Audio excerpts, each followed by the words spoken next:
అన్నాడు, జాగ్రత్తగా వినండి, మేము దొర్లుకుంటైనా పొర్లుకుంటైనా కింద పడైనా మీద పడైనా మొండి చేసైనా తొండి చేసైనా ఆకాశం కింద ఉండే అన్ని దొంగ ప్రయోగాలు చేసైనా మేము తెలంగాణలో అధికారంలోకి రావాలని అనుకుంటున్నాం అని అన్నాడు. ఆ నాయకుడు ఎవరు ఎవరు ఎవరు ఎవరు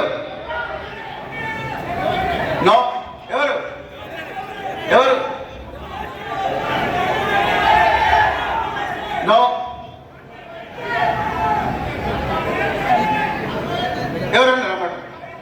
వెరీ గుడ్ సార్, చాక్లెట్ ఇవ్వండి అర్జెంట్గా. మీకు చాక్లెట్ ధర్మపురి అడగండి, గట్టిగా చప్పట్లు కొట్టండి. ఏ పార్టీనా? ఏ పార్టీ? వెరీ గుడ్, జాగ్రత్తగా వినాలి. మన విమానం ఇప్పుడు భువనగిరి దగ్గర ఉంది.